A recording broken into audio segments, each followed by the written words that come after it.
మంచిది. ఈరోజు మనం ధ్యానించబోయే అంశం ఏంటి అంటే ప్రైజ్ అండ్ వర్షిప్. ఏంటండి? స్తుతి, ఆరాధన. మనం ఆదివారం చాలా చూస్తూ ఉంటాం. ప్రైజ్ అండ్ వర్షిప్ అని అంటారు. స్తుతి, ఆరాధన. స్తుతి, ఆరాధన ఈ రెండు విషయాలు మనం గమనిస్తే చాలాసార్లు మనం ఏమనుకుంటామంటే పాటలు పాడడం మాత్రమే ఆరాధన అనుకుంటాం. కానీ ఆరాధన అన్నా స్తుతించటం అన్నా దానిలోనికి చాలా విషయాలు వస్తాయి. అందులో ఒకటి ఏంటి అంటే పాటలు పాడటం. ఏమొస్తాయి అంటే ఈ స్తుతించడము అనే మాటకి మనం ఒకవేళ గ్రీకు భాషలోనికి వెళ్ళి తర్జుమా మనం చూసినట్లయితే స్తుతించుట అని అర్థం వస్తుంది, పాడుట అని అర్థం వస్తుంది, ఇతరులకు దేవుని గురించి చెప్పటం, ప్రకటించటం అనే అర్థం కూడా వస్తుంది, దేవునికి ఇవ్వడం. అబ్రహాం ఏం చేశాడు? కుమారుని ఇవ్వటం ద్వారా దేవునికి ఆరాధన చేశాడు. ఒప్పుకోనుటం, మనము దేవుడు పరిశుద్ధుడని తెలిసి మన పాపాలను ఒప్పుకోవడం కూడా ఆరాధనే. ఇంకా కృతజ్ఞత తెలియచేయటం కూడా ఆరాధనే. ఇవన్నీ ఆరాధనలోనికి భాగంగానే వస్తాయి. ఆదివారం ఆరాధన అంటే మనం నిలబడి చేసేది ఒకటి మాత్రమే కాదు. ప్రారంభ ప్రార్థన నుంచి ముగింపు ప్రార్థన వరకు కూడా మనం చేసేదంతా ఎందులోకి వస్తుంది? ఆరాధనలోనికే వస్తుంది. అయితే నూతన నిబంధనలో దేవుడు పర్టికులర్గా మొదటి సంఘానికి చెప్పిన ఒక ఆజ్ఞ ఏంటి అంటే, మీరు హెబ్రీ పత్రిక 13వ అధ్యాయం 15వ వచనంలో మనం చూసినట్లయితే, మీరు ఆయన నామమును ఒప్పుకొనుచు ఆయనకి యెహోవా బలులు మీరు అర్పించుడి. దేవునికి స్తోత్రం. మనము ఆరాధనలో ఒక భాగం దేవుడు ఏమంటున్నాడు అంటే యెహోవా బలి. యెహోవా అంటే ఏంటండి? నాలుక కదండి. యెహోవా అంటే ఏంటి? నాలుక. అంటే నాలుకతో మీరు దేవునికి స్తుతి గీతాలు పాడండి అని. ఎఫ్ఎస్సి పత్రికలో కూడా ఆత్మీయ గీతాలతో మీరు ఒకరినొకరు ఏం చేయాలంటే ఆదరించుకోవాలి, మీరు చేసిన దాని ద్వారా దేవునికి మహిమ రావాలి అనే మాటలు మనకి నూతన నిబంధనలో కనిపిస్తాయి. ఇంకా పాత నిబంధనలోకి వెళ్తే దేవుడు ఈ స్తుతించుటను ఒక ఆజ్ఞగా పెట్టాడు. దేవునికి స్తోత్రం. అంటే నాకు ఇష్టమైతే ఆరాధిస్తానండి, నాకు ఇష్టం లేకపోతే మానేస్తానండి అనడానికి లేదు. దేవుడు తప్పకుండా నువ్వు ఆరాధించాలి అని చెప్పాడు. 147వ కీర్తన 1వ వచనం మీ దగ్గర బైబిల్ ఉంటే మీరు చదివినట్లయితే, యెహోవాను స్తుతించుట ఒప్పిదము అని ఉంది. ఏముందండి? ఒప్పిదము. కంపల్సరీ. అది నువ్వు చెయ్యాల్సిందే, అది దేవుడికి చెందాల్సిందే అనే అర్థం మనకు అక్కడ కనిపిస్తుంది. అంటే ఆరాధించటం ప్రతి విశ్వాసి యొక్క బాధ్యత, ప్రతి విశ్వాసికి దేవుడిచ్చిన ఒక ఆజ్ఞ అని మనము మర్చిపోకూడదు. ఇంకా ఏమంటాడు? 92వ కీర్తనలో 1వ వచనంలో అంటాడు, యెహోవాను స్తుతించుట మంచిది. ఎవరికి మంచిదండి? ఎవరికి మంచిది? మనకి మంచిది. మరి ఈ మంచి పనిలో ఎన్నో ఆశీర్వాదాలు దేవుడు దాచి ఉంచాడు. ఈ మంచి పనిని చేయటం ద్వారా మనము చాలా ఆశీర్వాదాలు దేవుడి నుంచి పొందుకుంటాం. కనుక దేవుణ్ణి ఎవరైతే స్తుతిస్తారో ఎక్కువగా దేవుని బిడ్డలారా, వారి జీవితాలు ఒక అసాధారణమైన రీతిలో నడుస్తాయని చెప్పడానికి నేను ఎంతో దేవుణ్ణి స్తుతిస్తున్నాను. హల్లెలూయా. ఎంతో సంతోషిస్తున్నాను. ఎవరైతే దేవుణ్ణి స్తుతిస్తారో, ఆయన గొప్పతనాన్ని తెలుసుకొని ఆయనకి చెందాల్సిన నిజమైన ఆరాధన అందిస్తారో, వారి జీవితాలు ఎప్పుడు వెలుగుతూనే ఉంటాయి. ఏం చేస్తాయండి? వెలుగుతూ ఉంటాయి. మనం దేవుణ్ణి స్తుతించాలి, అది ఒప్పిదమన్నాను. మనం దేవుని స్తుతించుట మంచిది అన్నాం. అసలు నీవు దేవుణ్ణి స్తుతించకపోతే నువ్వెవరివి? నువ్వు ఎవరివైతే దేవుణ్ణి స్తుతిస్తావని లేఖనం సెలవిస్తూ ఉంది అంటే, 115వ కీర్తన 17వ వచనం ఏమంటుందో చూడండి. 115వ కీర్తన 17వ వచనంలో ఆ పైన అంతా కూడా దేవుడు ఆ మాట్లాడని, వినని, కదలని కొన్ని రూపముల గురించి మాట్లాడుకుంటూ వస్తాడు. మీరు 115వ కీర్తన అంటే మీ అందరికీ తెలుసు. మొదటి నుంచి ఏమంటాడు? చేతులుండి అవి కదలవు, నోరుండి మాట్లాడవు, కాళ్ళుండి నడవవు, వినవు, వాసన చూడవు కదండి. ఆ వాసన చూడని ఆ యొక్క జీవము లేని వాటిని ఆరాధించేవారు మృతులు, వారు దేవుని కూడా ఆరాధించరు అని లాస్ట్లో చెప్తాడు. దేవునికి స్తోత్రం. మృతులు మౌన స్థితిలోనికి వెళ్ళిపోయిన వారు దేవుణ్ణి ఆరాధించరు. మరి ఎవరు దేవుణ్ణి ఆరాధిస్తారట? యెషయా గ్రంథము మీరు చూసినట్లయితే 38వ అధ్యాయం 19వ వచనం చదివితే, యెషయా గ్రంథం 38వ అధ్యాయం 19వ వచనం చూడండి. సజీవులే కదా నిన్ను స్తుతించు. ఎవరు స్తుతిస్తారటండి దేవుణ్ణి? ఇప్పుడు మృతులు ఎవరు, సజీవులు ఎవరు? మృతులు ఎవరు, సజీవులు ఎవరు? ఎఫెసీ పత్రిక 2వ అధ్యాయం 1వ వచనంలో అంటాడు కదా, మనం ఒకప్పుడు మృతులమంట. మీరు మీ పాపముల చేత అపరాధముల చేత మీరు చచ్చిన వారు ఒకప్పుడు. ఇప్పుడు క్రీస్తుతో కూడా మీరేమయ్యారు? బ్రతికించబడ్డారు. మనందరం ఒకప్పుడు చచ్చిన వారమే.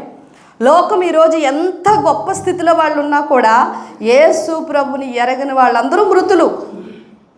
ఒక అతను యేసు ప్రభు దగ్గరికి వచ్చాడు. వచ్చి, అయ్యా నేను నిన్ను వెంబడిస్తాను అన్నాడు. అంటే యేసు ప్రభు ఏమన్నారు? రా అన్నారు. అయితే మా నాన్నగారు చనిపోయారండి, ఆయన పాతి పెట్టేసి వచ్చి నేను వెంబడిస్తానన్నారు. ప్రభు ఏమన్నాడు? మృతులు తమ మృతులను నీవైతే నన్ను వచ్చి వెంబడి. చచ్చిపోయిన ఆయన మృతుడంటే బాగుంది. ఆ చనిపోయిన ఆయన్ని ఇంకా పాతి పెట్టడానికి ఎవరున్నారు? మృతులున్నారు. అంటే బ్రతుకున్న వాళ్ళు మృతులే, చనిపోయిన ఆయన మృతుడే. ఇంతకీ మనము ఒకప్పుడు పాపముల చేత చనిపోయినప్పటికీ కూడా ఇప్పుడు క్రీస్తు యేసులో మనం ఏమై ఉన్నాము? సజీవులమై ఉన్నాం. దేవునికి స్తోత్రం. కనుక పేతురు గారి మాట రాస్తారు, ఆయన సజీవులకును మృతులకు తీర్పు తీర్చే దినం ఒకరోజు రాబోతుంది. ఆ సింహాసనం దగ్గరికి వెళ్ళినప్పుడు యేసుని ఎరగని వారు మృతులు అక్కడ నిలబడతారు, యేసుని ఎరిగిన సజీవులు కూడా అక్కడ నిలబడతారు. ఈరోజు మీకు అందరికీ అర్థమైంది అనుకుంటున్నా. క్రీస్తును ఎరిగిన మనమందరము కూడా ఎవరమండి? సజీవులం. దేవునికి స్తోత్రం. మనకి మరణం ఉందా? లేదు. మనకి అంతం ఉందా? లేదండి. మనం ఈ లోకం తర్వాత ఇంకా కనపడమా? ఖచ్చితంగా ఒకరోజు సజీవుడైన దేవుని దగ్గర కనపడతాం. మనకి ఇంకా మరణము లేదు. ఆ పాపం వల్ల వచ్చే జీతమైన ఆ మరణములో ఇక మనము లేము. మనం ఎక్కడికి వచ్చాము అంటే సజీవులు గుంపులోనికి వచ్చాం. ఇప్పుడు ఎవరు దేవుణ్ణి ఆరాధిస్తారట? సజీవులే కదా నిన్ను ఆరాధిస్తారు. అంటే ఇప్పుడు మనందరం సజీవులమైతే మనం ఏం చేయాలి? దేవుణ్ణి ఆరాధించాలి. దేవునికి స్తోత్రం. ఈ ఆరాధన అనేది దేవుడు కోరుకుంటున్నాడండి. మీరు లూకాసు వార్త 19వ అధ్యాయం 40వ వచనం చూసినట్లయితే, లూకాసు వార్త 19వ అధ్యాయం 40వ వచనం మీరు చూసినట్లయితే, అక్కడ కొంతమంది దేవుణ్ణి ఆరాధిస్తుంటే మరి కొంతమంది వారిని గద్దిస్తున్నారు. ఎందుకు వాళ్ళు అలా కేకలేస్తున్నారు? వారిని ఆగమని చెప్పొచ్చు కదా అంటుంటే, అప్పుడు ప్రభు ఏమన్నాడు చూడండి, మీరు ఊరికుండని ఎడలా ఏం కేకలేస్తాయటండి? మనం ఆరాధించకపోతే దేవుణ్ణి ఎవరు ఆరాధిస్తున్నారు? సృష్టి ఆరాధిస్తుంది. 19వ కీర్తన, ఆకాశం ఆయన మహిమను ప్రచురము చేస్తుంది, అంతరిక్షం ఆయన చేతి పనిని విశదపరుస్తుంది, రాత్రికి రాత్రి బోధ చేస్తుంది, పగటికి పగట బోధ చేస్తుంది. సృష్టి అంతా కూడా దేవుణ్ణి ఆరాధిస్తుంది. కానీ దేవుడు వాటన్నిటికంటే కూడా ఎవరు ఆరాధించాలని కోరుకుంటున్నాడంటే ఆయన బిడ్డలైన మనము దేవుణ్ణి ఆరాధించాలని కోరుకుంటున్నాడు. దేవునికి స్తోత్రం కలుగును గాక. హల్లెలూయా. ఇప్పుడు సజీవులమై ఉన్న మనము తప్పకుండా దేవుణ్ణి ఆరాధించాలి. ఆదివారం ఎందుకు వెళ్ళాలంటే నన్ను బ్రతికించాడండి ఆయన, నేను అందుకే దేవుని సన్నిధికి వెళ్ళాలి. నేను చచ్చిపోయినోడిని కాదు, చచ్చిపోయిన స్థితిలో నేను లేని ఇంటి దగ్గర కూర్చోడానికి. నేను మృతుడను కాదు, నేను సజీవుడను కనుక దేవుని సన్నిధికి వెళ్ళి నేను ఆరాధించాలి. ఇప్పుడు దేవుని బిడ్డలారా, 22వ కీర్తనలో ఒక మాట ఉంటుంది చూడండి. 3వ వచనం మనం చూసినట్లయితే 22వ కీర్తన 3వ వచనంలో ఒక మాట ఉంటుంది, నీవు ఇజ్రాయేలులు చేయి స్తుతుల మీద. దేవుడు ఎక్కడ ఆసీనుడై ఉంటాడంటండి? పరలోకంలో ఆయనకు ఒక సింహాసనం ఉంది, నో డౌట్. ఆయన సింహాసనము ఎంతో గొప్పది. ఆయన ఆ సింహాసనం మీద మాత్రమే కూర్చునేవాడు కాదు, ఆయన ఎక్కడ నివాసం చేస్తాడట? ఇశ్రాయేలీలు చేయి స్తుతుల మీద ఆయన ఆసీనుడు కూర్చుంటాడటండి. ఇశ్రాయేలీలు అనగానే వాళ్ళండి అయిపోయింది వాళ్ళ చరిత్ర అనకండి. ఇప్పుడు మనమందరం ఆత్మీయంగా ఇశ్రాయేలీలమే. దేవునికి స్తోత్రం. మనమందరం ఇప్పుడు ఆత్మీయంగా ఇశ్రాయేలీలమే కనుక మనందరము చేసే ఆ స్తుతుల మీద దేవుడు ఏమై ఉంటాడంట? ఆసీనుడై ఉంటాడు. ఏమండి, దేవుడు ఎందుకు స్తుతుల మీద ఆసీనుడు అవ్వాలి అని ఆలోచన చేయండి. దేవుడు ఆత్మస్వరూపి అండి, ఆయనకి శరీరము లేదు కదా. ఆయన ఆరాధన చేసినప్పుడు ఎలా చేయమన్నాడు? ఆత్మతో సత్యముతో. ఆత్మ అయిన దేవుడు ఆసీనుడు అవ్వాలి అంటే ఆరాధన ఎలా ఉండాలి అంటే ఆత్మలో నుంచి రావాలి. దేవునికి స్తోత్రం. ఆ ఆత్మలో నుంచి చేసే ఆరాధనకి ఆయన ఆకర్షితుడై మన మధ్య ఆయన ఆసీనుడై ఉంటాడు. కనుక మనం ఆరాధించేటప్పుడు ఏదో అనాలోచితంగా ఇక్కడికి వచ్చి టైంపాస్గా మనం ఆరాధించట్లేదు. మన జీవితంలో దేవుడు ఏం చేశాడు, అసలు మనం ఎవరము, ఏమై ఉన్నాం, ఎందుకు ఆరాధించాలి, ఇలాంటి విషయాలన్నీ కూడా మనకి తెలియాలి. ఆరాధనకి, దేవుని బిడ్డలారా, కృతజ్ఞతకి, ప్రార్థనకి తేడా మనం తెలుసుకోవాలి. ఈ మూడిటికి తేడా చెప్తాను చూడండి. ప్రార్థన అంటే ఏంటి, ఆరాధన అంటే ఏంటి, కృతజ్ఞత అంటే ఏంటి. తెలుసుకోకపోయినా పెద్ద ప్రమాదం లేదండి. ఇవి తెలుసుకోకపోతే దేవుడు పరలోక రాజ్యం రానివ్వడని నేను అన్నాను. కానీ మనం ఏది చెల్లించాల్సిన విధానంలో అది చెల్లించాలి అంటే అది తెలుసుకున్నప్పుడే ఆ పనిని మనం చేయగలం. ప్రతి దానికి దేవుడు ఒక ప్రాధాన్యత ఇచ్చాడు కనుక అది చేయటము మన బాధ్యత కనుక తెలుసుకోవాలి. దేవా నేను పాపిని, ఇది ప్రార్థన. నీవు పరిశుద్ధుడవు, ఇది ఆరాధన. నన్ను పరిశుద్ధపరిచినందుకు నీకు వందనాలు, ఇది కృతజ్ఞత. దేవునికి స్తోత్రం. దేవా నేను అపాయంలో ఉన్నాను, కష్టాల్లో ఉన్నాను, ఇబ్బందులో ఉన్నాను, ఇది ప్రార్థన. నీవు సర్వశక్తిమంతుడు, నీకు అసాధ్యమైనది ఏది కూడా లేదు, ఇది ఆరాధన అండి. ఈ సమస్యల నుంచి, కష్టాల నుంచి నన్ను బయటికి తెచ్చావు చూసావా, నీకు వందనాలు అని చెప్పేదే కృతజ్ఞత. కనుక అన్నీ ఇంపార్టెంట్. ప్రార్థన చేయాలి, ఆయన ఎవరో ఎరిగి ఉండాలి, అలాగే ఆయన చేసిన దానికి తిరిగి మనం కృతజ్ఞత కూడా చెల్లించాలి. దేవుని బిడ్డలారా, చెల్లించాలి. ఆరాధన చేయుట మంచిది, స్తుతి చెల్లించుట మంచిది అన్నాడు. ఎందుకు మంచిది అనేది ఒక 3 విషయాలు మనం చూసుకొని ముగింపులోకి వెళ్దాం. మొదటిగా దేవుని బిడ్డలారా, స్తుతించుట ద్వారా చాలా ఆశీర్వాదాలు అనేవి ఉన్నాయండి. స్తుతించటము, దేవుణ్ణి ఆరాధించడం అనేది మన జీవితాల్లో చాలా మార్పుని తీసుకొని వస్తుంది. అందులో మొదటిది ఏంటి అంటే, దేవుణ్ణి మనం స్తుతించేటప్పుడు ఆయన ఏమై ఉన్నాడు అనే విషయం మనకి అర్థమవుతుంది. ఆరాధనలో మనకి ఏమర్థం అవుతుంది? ఆయన ఏమై ఉన్నాడో అనే విషయము అర్థమవుతుంది. మీరు యెషయా గ్రంథము 6వ అధ్యాయము 3వ వచనం చూస్తే ఆయన ఏమై ఉన్నాడు? ఆయన ఏమై ఉన్నాడంట? చదవండి. సైన్యములకు అధిపతియగు యెహోవా పరిశుద్ధుడు, పరిశుద్ధుడు, పరిశుద్ధుడు. మనం ఆరాధించే దేవుడు ఎవరండి? ఆయనలో పాపం అనేది లేదు. ఆయన పవిత్రుడు, అతీతుడు, అసమానుడు. ఆయన వంటి వారు మరి ఎవ్వరును కూడా లేరు. అంత గొప్ప దేవుణ్ణి మనం ఆరాధన చేస్తున్నాం. కనుక దేవుణ్ణి ఆరాధించేటప్పుడు మనకేమర్థం అవుతుందంటే, మొదటిగా ఆయన ఏమై ఉన్నాడో, ఎలాంటి వాడో అనే విషయం మనకి అర్థమవుతుంది. అర్థమైనప్పుడు దేవుని బిడ్డలారా, ఆయన నీడలో మనమేమై ఉన్నామో కూడా మనకు అప్పుడు అర్థమవుతుంది. ఇక్కడ చూడండి, పరిశుద్ధుడు, పరిశుద్ధుడు, పరిశుద్ధుడు. 3 ఒకటే పదాలా, వేరువేరుగా ఉన్నాయా? 3 ఒకటే. 3 సార్లు ఎందుకు చెప్పించాడు దేవుడు? 3 సార్లు ఎందుకండి? పాత నిబంధనలో మనం చూస్తే ముమ్మారు ప్రార్థన చేశాడంటే ఎవరు? పౌలు. ముమ్మారు ప్రార్థన చేసి ఆపేశాడంట. ఎందుకు ఆపేశాడు? 3 సార్లు ప్రార్థన చేస్తే కంప్లీట్ అయిపోయింది. దేవుడు చేయాలనుకుంటే చేస్తాడు అంటే అది కంప్లీట్ అని అర్థం. దానియేలు కూడా బబులోన్లో ఉండి యెరూషలేము వైపు కిటికీ తీసుకొని రోజుకు 3 సార్లు అంటే తన డ్యూటీని, దైవికమైన డ్యూటీని కంప్లీట్ చేసేవాడు.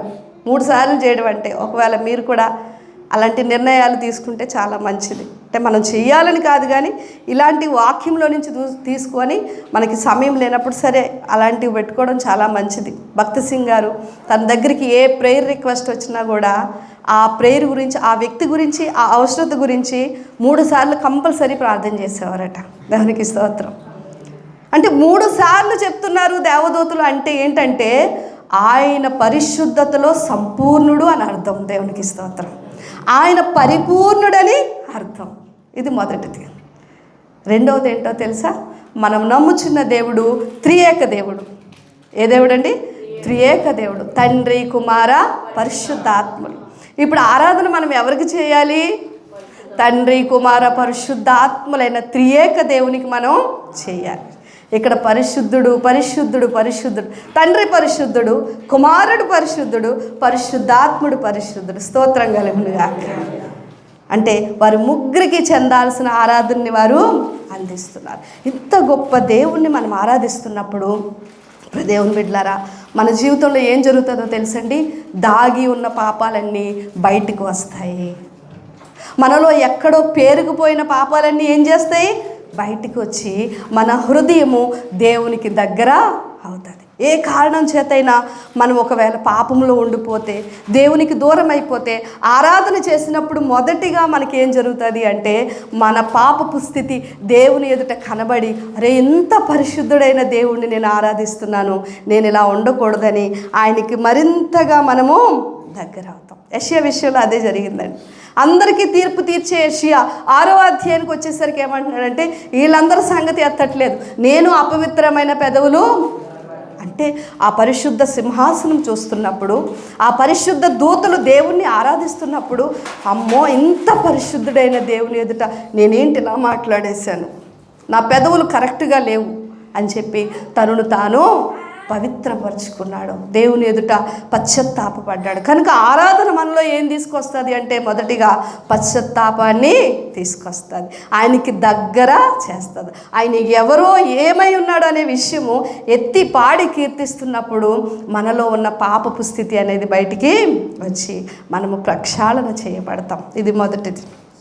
రెండవదిగా మనం చూసినట్లయితే, రెండవది దేవుని బిడ్డలారా, మానవ సహజంగా మనకి ప్రతిరోజు ఎదురయ్యే పరిస్థితి ఏంటంటే నిరుత్సాహము, కృంగుదల, అధైర్యము కదండి, యాంగ్జైటీ, స్ట్రెస్. ఈ పేర్లు ముందు వెళ్ళలేదు, ఇప్పుడే వింటున్నాం కదండి. ఇవన్నీ కూడా ఆత్మీయ జీవితంలో మనకి ఎప్పటికప్పుడే వస్తాయండి. ఏలియా లాంటి వాడే కృంగిపోయాడు, దావీదు లాంటి వాడిని కృంగుదల ఆవరించింది. మనమేమి అతీతులము కాదు. కనుక మనందరికీ కూడా ఏమొస్తుంది అంటే కృంగుబాటు అనేది వస్తుంది. ఆరాధన రెండవదిగా ఏం తెలియచేస్తుంది? మొదటిగా ఆయన ఎవరు ఏమై ఉన్నారు అని తెలియచేయడమే కాకుండా, రెండవది ఆరాధన ఏం తెలియచేస్తూ ఉంటుందంటే ఆయన ఏమి చేయగలడో తెలియచేస్తుంది. దేవునికి స్తోత్రం. ఆరాధనలో ఆయన శక్తి ఏమైంది, ఆయన కార్యాలు ఎలాంటివి, ఆయన ఏదైనా ఎలా చేయగలడు అనే విషయం మనము ఆరాధనలో జ్ఞాపకం చేసుకున్నప్పుడు మన యొక్క ఆ గందరగోళ పరిస్థితి నుంచి మనం బయటికి వస్తాం. దేవునికి స్తోత్రం. ఆ నిరుత్సాహం నుంచి, అరే ఇంత గొప్ప దేవుడిని నేను కలిగి ఉన్నానే, నేనెందుకు చిన్న సమస్యకే బాధపడిపోతున్నానని మనలో ధైర్యము వస్తుంది. చూడండి, కొంతమందిని చరిత్రలో మనం చూసినట్లయితే దావీదు అంత భక్తుడు ఇంకెవరూ లేరండి.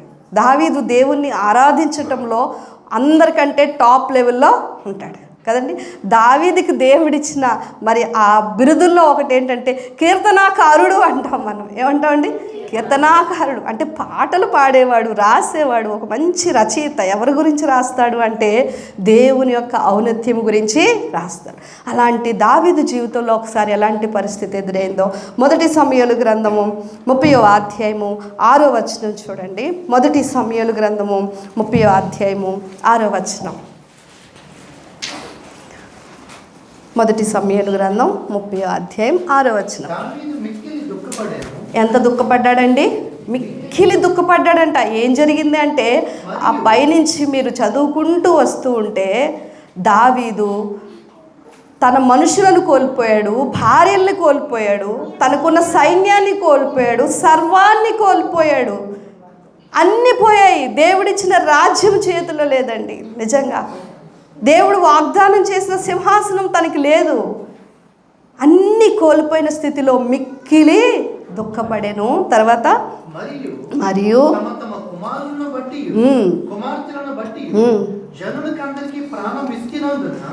దావీదుకు దుఃఖం కలిగితే జనులందరికీ ఏమైంది?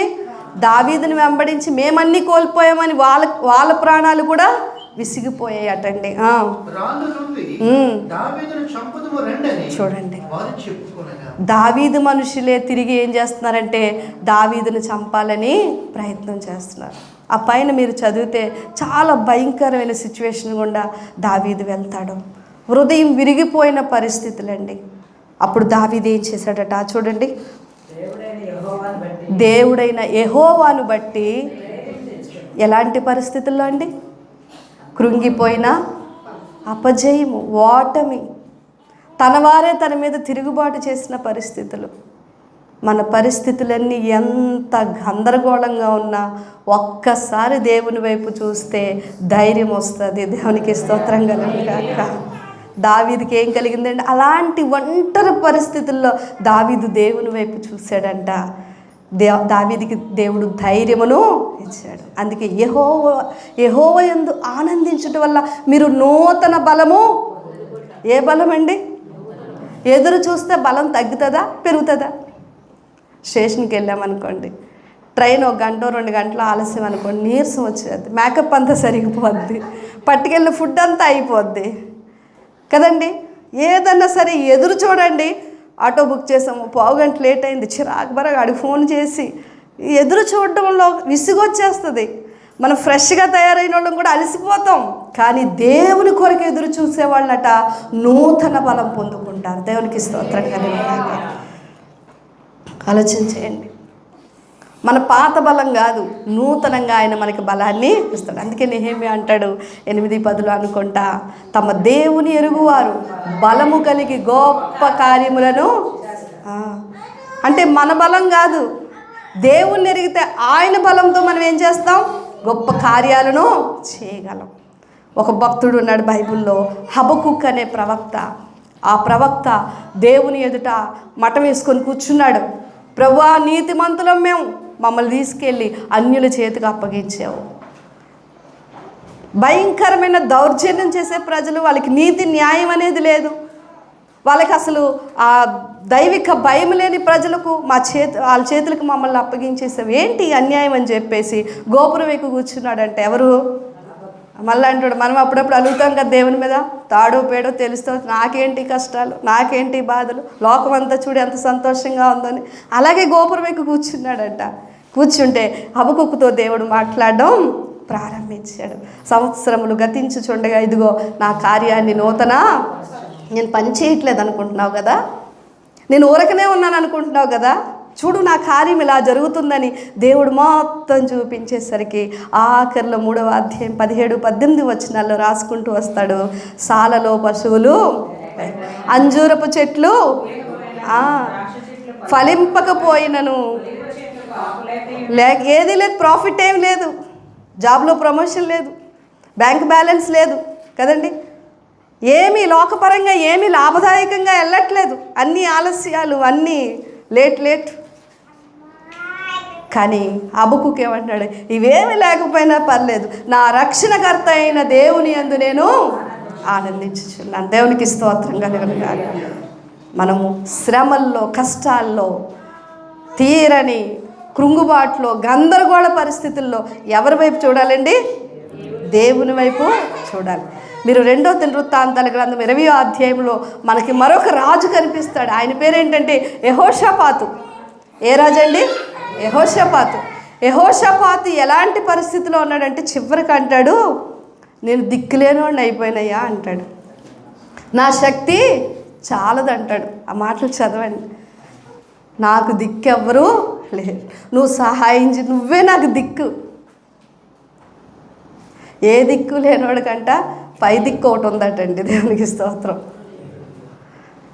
దిక్కు లేనోడు, ఏమి చేయటకు నాకు చేత కాదు, నా శక్తి సరిపోదు. ఒకేసారి 3-4 రాజుల్లో తిరగబడి కబురు పంపించారు, యెహోషువ నీ మీదకి వచ్చేస్తున్నాం, నేను లేపేస్తాం. యెహోషువ ఉపవాస ప్రార్థన ప్రకటిస్తాడు, దేవుని సన్నిధిలో కనిపెడతాడు, ప్రవక్త వస్తాడు. యెహోషువ ఏం తొందరపడకు, నువ్వు దేవుని మీద ఆధారపడ్డావు కదా, నువ్వేం చేస్తావో తెలుసా? యుద్ధం చేయడానికి సిద్ధపడకు, దేవుని స్తుతించడానికి సిద్ధపడు. దేవునికి స్తోత్రం. ఏమండి, అంత గందరగోళ పరిస్థితుల్లో ముగ్గురు రాజులు ఒకేసారి యెహోషువ మీదకి రావడానికి సిద్ధపడుతుంటే యెహోషాపాతు తీరిగ్గా ఏం చేసుకుంటున్నాడో తెలుసండి, దేవుణ్ణి ఆరాధించడానికి టీముని రెడీ చేసుకుంటున్నాడట. ఏం చేసుకుంటున్నాడు? దేవుణ్ణి ఆరాధించడానికి టీముని రెడీ చేసుకుంటున్నాడు. మనకి కొన్ని కబుర్లు వస్తాయి, అవి మనలో చాలా ఆందోళన తీసుకొస్తాయి. మనం ఏం చేయాలి తెలుసా? ఆ ఫోన్లు, ఆ మనుషులు, ఆ కబుర్లు అన్నీ పక్కన పెట్టి డోర్ వేసుకొని ఇంట్లోకి వెళ్ళిపోయి దేవుణ్ణి ఆరాధించడం మొదలు పెట్టాలి. ఏ బ్యాడ్ న్యూస్ అయితే తీసుకొచ్చారో వాళ్ళే గుడ్ న్యూస్ తీసుకొస్తారు. అక్కడ ఏం జరిగిందంటే, శత్రువులంట ఈ టీం అంతా దేవుని వర్షిప్ చేస్తా ఆ లోయ గుండా వాళ్ళు ప్రయాణం చేస్తూ వెళ్తూ ఉంటే శత్రువులంట వాళ్ళలో వాళ్ళే కొట్టుకు చచ్చారటండి. చూడండి, దేవుడు పరిస్థితులను తారుమారు నిమ్మళంగా అంటాడు, ఓరకుండుడి నేనే దేవుడునని తెలుసుకోండి.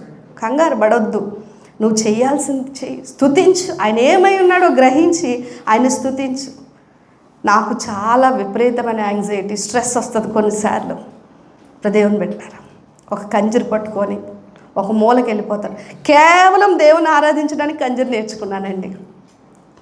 ఒక అరగంట గంట సేపు ఒక 10 పాటలు వింటాను, అయితే పాడుతానండి. ఎంత బలం వచ్చేద్దో.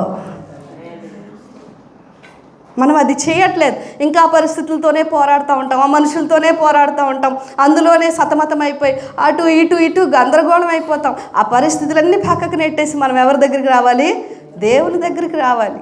వచ్చి ఆయన శక్తి సామర్థ్యాలను బట్టి ఆయన్ని ఆరాధన చేయాలి. నేను చాలాసార్లు హాస్పిటల్ బెడ్ మీద నుంచి దేవుని బిడ్డలారా మీ మధ్య చెప్తున్నాను, నేను పాటల ద్వారా బయటపడ్డాను తెలుసండి. కేవలం పాటలు. అందుకే 42వ కీర్తనలో ఆ భక్తుడు అంటాడు, నా దేవుని గూర్చిన ప్రార్థనయు ఆయనను గూర్చిన కీర్తనయు నాకు తోడుగా ఉన్నది. 42వ కీర్తనలో అంటాడు కదా, ఎవరూ తోడు లేకపోవచ్చు, ఎవరికి చెప్పుకోలేకపోవచ్చు, కానీ ఆ టైంలో మనకు తోడుండేది ఏంటి? ప్రార్థన, పాటలు. ఆ రెండు మీరు చేసి చూడండి, అద్భుతంగా మనము విడుదల పొందుకుంటాం. ఎక్కడ పోతాయి యాంగ్జైటీలు, స్ట్రెస్లు మనకు తెలియదు. కొత్త బలం వచ్చేద్దామండి. కనుక దేవుణ్ణి ఎందుకు ఆరాధించాలి అంటే నిరుత్సాహాన్ని జయించటానికి దేవుని ఆరాధన శక్తి అనేది మనకి ఉపయోగపడుతుంది. 2 విషయాలు చూసుకున్నాం. ఇప్పుడు 3వ విషయాన్ని మనం చూసుకుందాం. 3వ విషయం ఏంటి అంటే, దేవుని బిడ్డలారా, ఈ పాప లోకంలో మనం అనేకమైన బంధకాల మధ్య శత్రువు యొక్క ఈ లోకమంతట్లో శత్రువు నివాసము చేస్తూ ఉన్నాడు. ప్రభువే అన్నాడు, ఇదిగో లోకాధికారి వచ్చుచున్నాడు. సాతాను యేసు ప్రభు దగ్గరికి వెళ్ళేమని తెలుసా? ఈ లోక రాజ్యాలన్నీ నీకు ఇచ్చేస్తాను, నాకు ఒక్కసారి మొక్కు అంటే, ఈ లోక రాజ్యాల డాక్యుమెంట్స్ అన్నీ ఎవరి దగ్గర ఉన్నాయి? సాతాను దగ్గరే ఉన్నాయి. కేవలం వీటికి, ఈ వైభోగాలకే వాడు రాజు, అంతే. ఇదంతా వాడి హయాంలో సాగుతూ ఉంది. చీకటి ఏలుబడి చేస్తున్న ఈ ప్రపంచంలో సజీవులమైన మనము వాడి బంధకాల నుంచి, వాడి శాపము నుంచి, వాడి యొక్క బాణాల నుంచి బయటికి రావాలి అంటే దేవుణ్ణి స్తుతించాలి. దేవునికి స్తోత్రం కలుగును. హల్లెలూయా. అంటే సాతాను యొక్క ఆ యొక్క బంధకముల నుంచి, ఆ పాప శాపముల నుంచి కూడా బయటికి రప్పించేది ఏంటి అంటే స్తుతి, ఆరాధన. ఎరుకో ఉంది కదా, దేవుడు ఏమన్నాడు? మీరు ఎరుకోని లోపరుచుకోవడానికి ముందు ఎరుకో గోడల చుట్టూ మీరు ప్రదక్షిణ చేయండి. 7 సార్లు ప్రదక్షిణ చేయండి, తిరగండి. మీరు శబ్దాలు చేసుకుంటూ, బోర్లు ఊదుకుంటూ తిరగండి. 7వసారి ఏమైందంటే ఎరుకో గోడలన్నీ కూడా కూలిపోయాయి. ఎరుకో అంటే అర్థం ఏంటో తెలుసా అండి? శాపము అని అర్థం, శపింపబడినది అని అర్థం ఎరుకో అంటే. మనము కూడా మన యొక్క పాపమును బట్టి కానీ, మన పితరుల పాపములు బట్టి మనందరము కూడా శాపములోనే ఉన్నాము. కొన్నిసార్లు మనకి వంశపారపర్యంగా వచ్చే శాపాలు, పాపాలు మళ్ళీ పట్టి పీడిస్తాయి. వాటన్నిటి నుంచి విడిపించేది ఏంటి అంటే దేవుణ్ణి మనము ఆరాధించాలి. ఒక్కసారిగా అవన్నీ, ఆ కోట గోడలన్నీ దేవుడు కూల్చేస్తాడండి. రెండోది మనం చూస్తే పౌలు శీలలు కూడా జైల్లో కూర్చొని 16వ అధ్యాయం అపోస్తుల కార్యాల్లో మీరు చూస్తే చూడండి, అపోస్తుల కార్యాలు 16వ అధ్యాయము 23వ వచనంలో ఒకసారి చూడండి.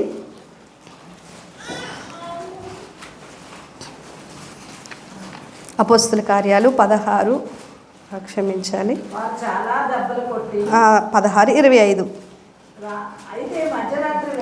అయితే మధ్యరాత్రి వేళ పౌలును శీలయు ఏం చేస్తున్నారంటండి, జైల్లో పెడితే పౌలు శీలలు ఏం చేస్తున్నారు, పౌలు శీలలు బంధించి చెరసాలలో వేసిన పాటలతో ప్రార్థించగా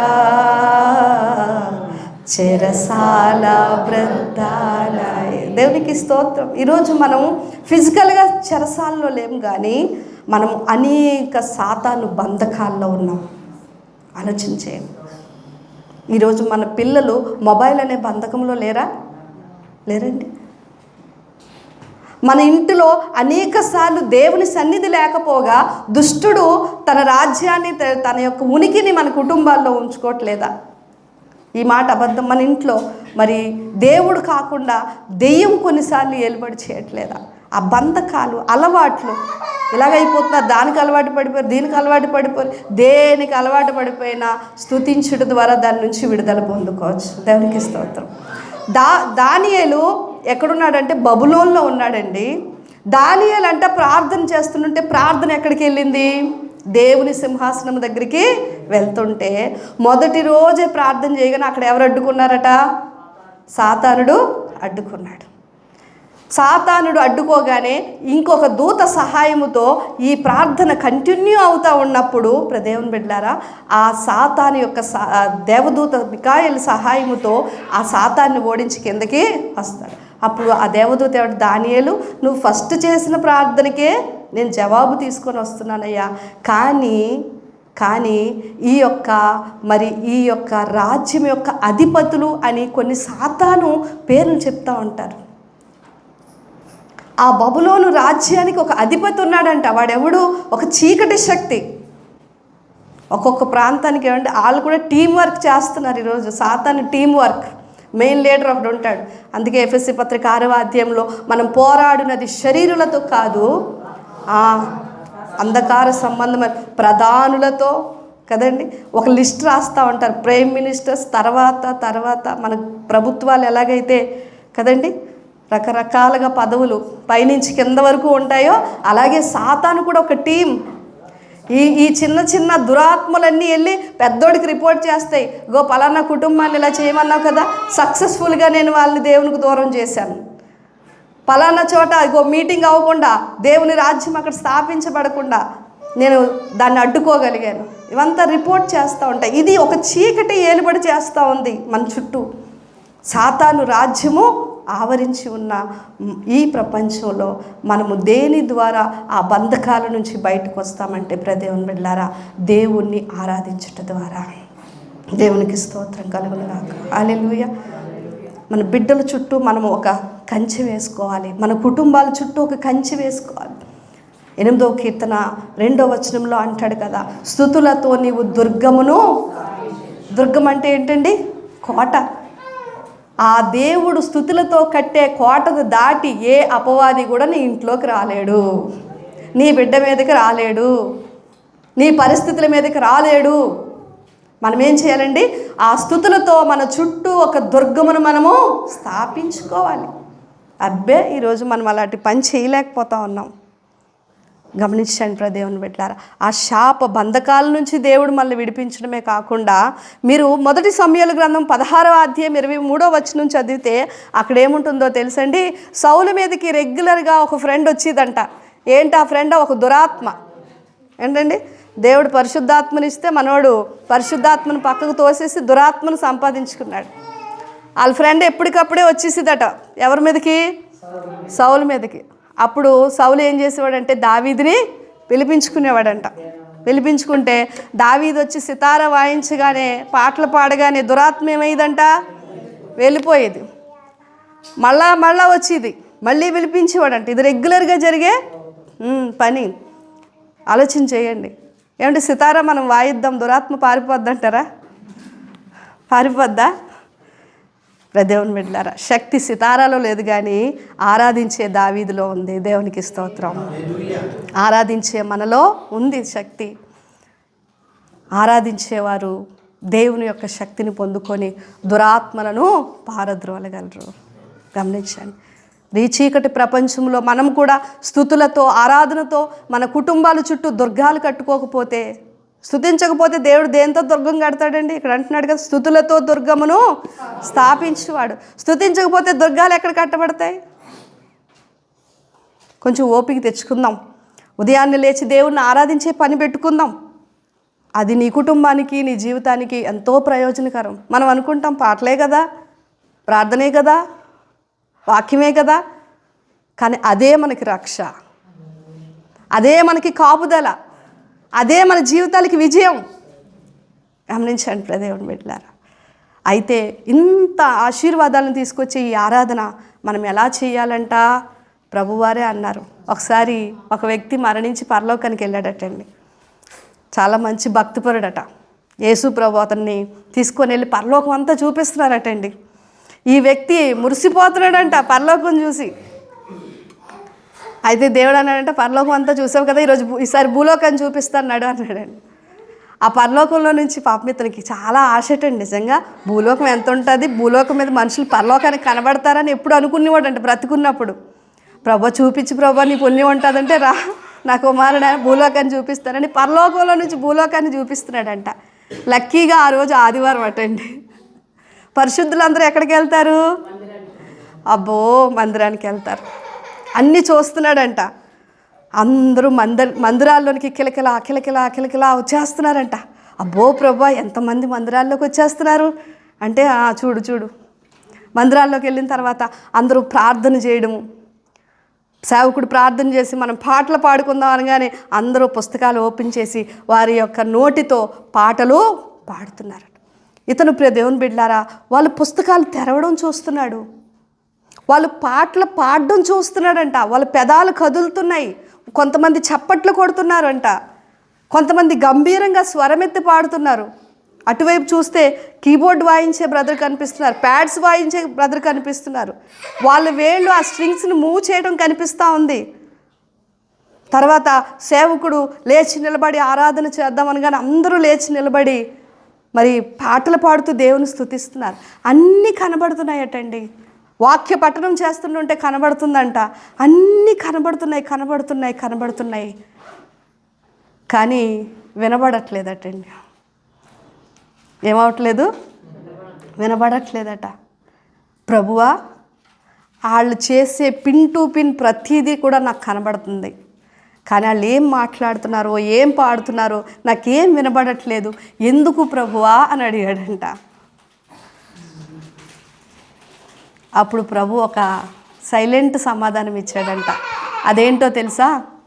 అదంతే, పరలోకానికి హృదయం చేసే ఆరాధన వినబడుతుంది కానీ పెదాలు చేసే ఆరాధన వినబడదు అన్నాడంట. ఏంటండి?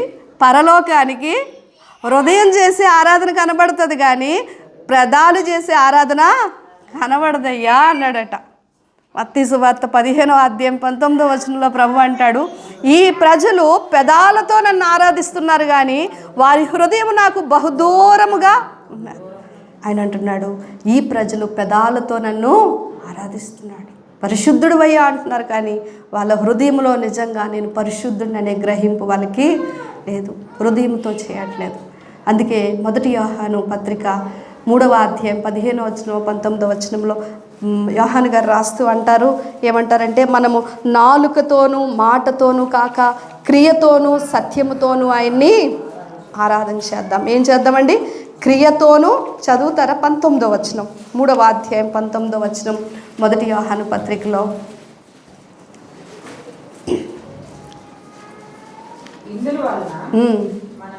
దేవుడు మన హృదయముల కంటే అధికుడై సమస్తమును ఎరిగి ఉన్నాడు గనుక. ఆ పై వచనం అనుకుంటా, పైనే ఉంటుంది, దానిపైన చిన్న పిల్లలారా. ఎన్నో వచనం సిస్టర్ గారు? 18వ వచనం, క్షమించండి. చిన్న పిల్లలారా, మాటతోనూ నాలుకతోనూ కాక క్రియతోను సత్యముతోను ప్రేమింతుము. ప్రేమిద్దాం. ఇక్కడికి వచ్చి పాట పాడతాం. నీ సేవ ఏంటండి, ఇది మరి ఎస్ఎన్ గారి పాటలు, నీ సేవే నాకు ఊపిరి అంటాం కదా. నిజంగా ఆదివారం తప్ప మరొక రోజు వచ్చి ఇక్కడ ఎక్కడైనా కనబడతావా? అది పెదాలతో వచ్చే మాట. మనకి సూట్ కాని పాటలు కూడా మనం పాడకూడదండి. మనకి సూట్ అవ్వలేని పాటలు కూడా అబద్ధాలే అవుతాయి కదండి. అందుకే ఒక భక్తుడు ఇలా అన్నాడు, క్రైస్తవులంట అబద్ధాలు ఆడరంట, అబద్ధాలు పాడుతారటండి. అబద్ధాలు ఆడరు కానీ అబద్ధాలు అబద్ధికులం అయిపోతాం కదా దేవుని సన్నిధిలో. నా శరీరమును నీకు సజీవ యాగముగా అర్పిస్తాను ప్రభువా అనే మాట చాలా పెద్దది. మనం అర్పించగలుగుతున్నామా? ఆలోచన చేయండి. కరువైనా ఖడ్గమైనా ఉంది కదండి, ఏదో పాట ఉంటుంది కదా, ఆప్తులందరూ వదిలేసిన, ఆస్తులే పోయిన, శరీరం క్షీణించిన, నీతోనే ఉంటానయ్యా. కొంచెం ఆలోచన చేద్దాం. పాడొద్దని నేను అన్నాను, కానీ ఆ స్థాయికి వెళ్ళినా కూడా ప్రభువుని విడిచిపెట్టము అని మనకి ధైర్యం ఉంటే మనము పాడదామండి. దేవుని బిడ్డలారా, పెదాలతో చేసే దేవుడు, ఆరాధన దేవుడు ఇష్టపడడం. హృదయముతో చేసే, ఆ హృదయం చేసే ఆరాధనలో నీకు మాటలు రాకపోవచ్చు, సర్వోన్నతుడా సర్వశక్తిమంతుడా అని నువ్వు మంచి పదాలు వల్లించకపోవచ్చు, కానీ ఆ హృదయము కదిలింపులో దేవుడు ఏమై ఉన్నాడో, ఏమి చేయగలడో, ఆయన మీద ఆధారపడితే ఏం జరుగుతుందో అనే గ్రహింపు నీకు వచ్చి పశ్చాత్తాపం వచ్చినప్పుడు ఆ ఆరాధన నిజంగా దేవునికి అంగీకారయోగ్యం. ఆఖరిగా ఒక మాట చెప్తాను, ఆరాధనలోనే సాతానికి అపజయం ఉంది. ఏముందండి? ఆరాధనలో మన పాపం నుంచి విడుదల వస్తుంది, ఆరాధనలో మన యొక్క పరిస్థితుల్లో శ్రమల్లో నుంచి విడుదల వస్తుంది, ఆరాధనలో శత్రువును జయించగలుగుతాం. కాబట్టి అదే ఆరాధన సాతాను చేయకుండా అడ్డుపడతాడు. అడ్డుపడి ఏం చేస్తాడు?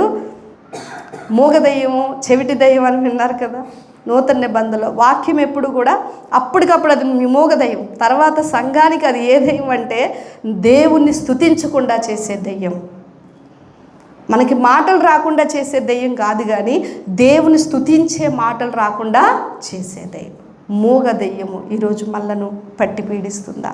చెవిటి దయ్యము ఎంత విన్నా కూడా ఆ చెవి లోపలికి వెళ్ళట్లేదు. ఇది సాతాను చేసే పని. కనుక దేవుని బిడ్డలారా, ఆరాధనలో గొప్ప ఆశీర్వాదాలు దాగున్నాయి. మహాభక్తులు వారి పరిస్థితులు ఎలాంటివైనప్పటికీ కూడా దేవుని వైపు చూస్తూ వారు ధైర్యాన్ని పొందుకున్నారు. మరి మనం కూడా ప్రభుని ఆరాధిద్దాం. దేవునికి ఇష్టమైన ఆరాధన వైపు దేవుడు మనల్ని నడిపించి ఆశీర్వదించును గాక. ఆమేన్.